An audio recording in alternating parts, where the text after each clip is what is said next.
talk about him. And the notable person we're starting with this year is our Chris Canty, who went on ESPN Radio's Unsportsmanlike. Went on, it's his show, he was already on. He had a strong take on the effect a Chiefs three-peat would have on Patrick Mahomes' legacy. Here's Chris. I mean, if he wins 3 championships in a row in the NFL, in a league that is designed more so than any of these other sports leagues to have parity, if he wins 3 in a row, given all of the different iterations of the Kansas City Chiefs that we've seen, then he's the damn GOAT. A lot to unpack there, including the sunglasses. But what do you think? Talk to me in 2038, which will be the year that Mahomes is 43 years old, which is the year that Tom Brady won his most recent and last, presumably, Super Bowl. The way that Tom Brady's career unfolded was a football miracle and a football success story that I think we've never seen in sports, okay? The way he reinvented certain positions on the field, reinvented offense, redeemed himself in 2007, and essentially reinvented the way we think about offense in the NFL. Mahomes' career has a lot of twists and turns to go.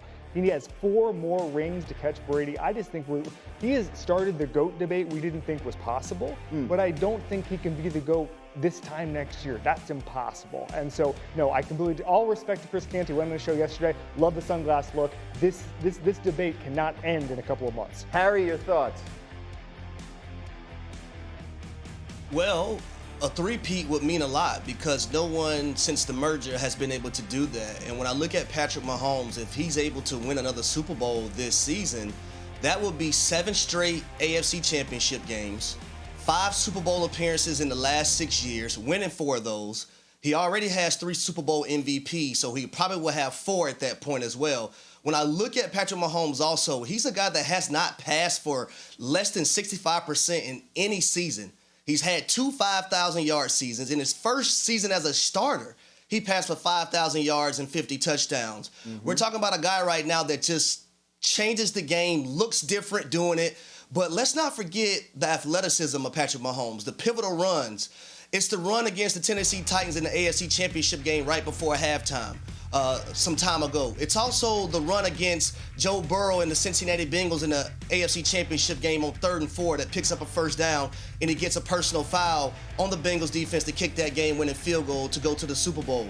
It's also last year versus the Miami Dolphins on a 4th and 4 situation where Patrick Mahomes is able to scramble and pick up a first down right before halftime as well. So when you look at the trajectory that he's on, if he's able to do something that hasn't been done since the merger, I'm deeming him the GOAT as well. I'm with Chris Canty. Wow.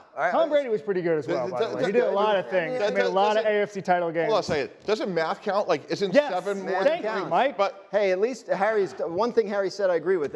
Brady couldn't run like Mahomes. There's no question about that. Moving on, the defending NFC champion 49ers have some uncertainty surrounding star wide receiver Brandon Aiyuk.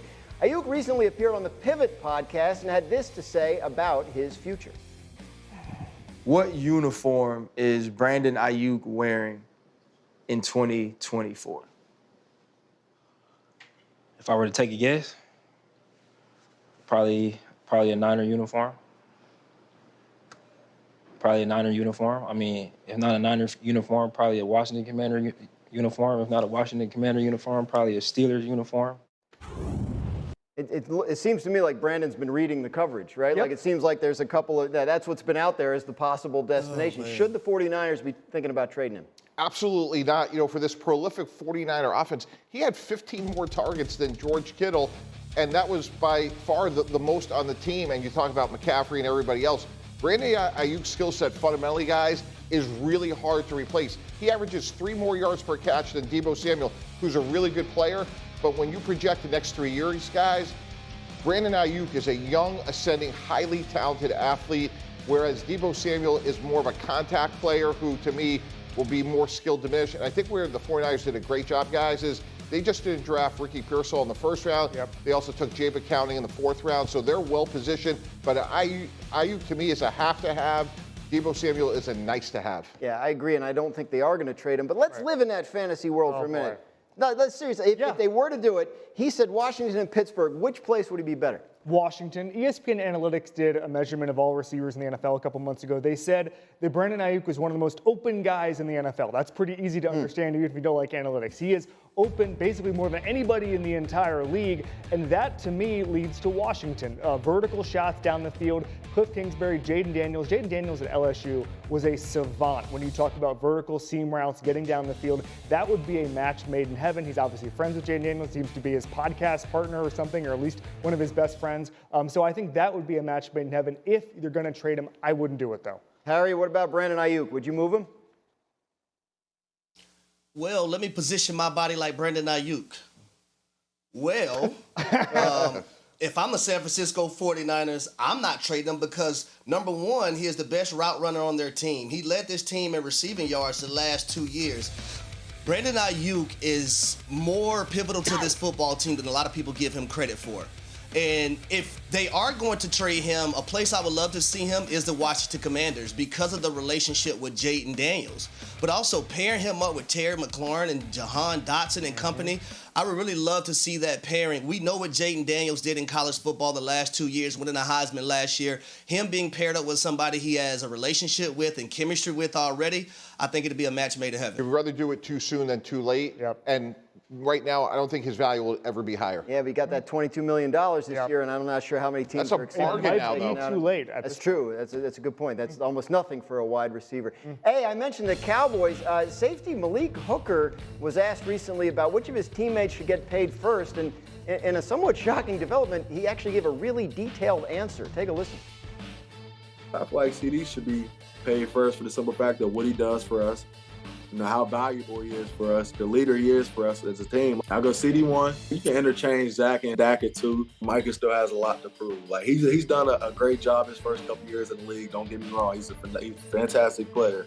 But I feel like Micah still has a surface that he don't even know that he can scratch as far as what he's doing. So I would say Micah. I would say Micah's last just for that reason.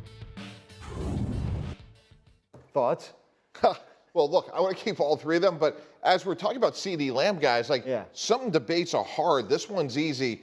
25 years old, incredibly durable, incredibly productive, had 135 catches last year. What are we talking about? Like, that's your dream if you're in the front office and you hit on a first-round pick, get him signed. And as you just alluded to, if we had this conversation 6 months ago, we're at a lot lower of a number, but now where Justin Jefferson is, and imagine where Jamar Chase is going to be, 36, 37 million a year.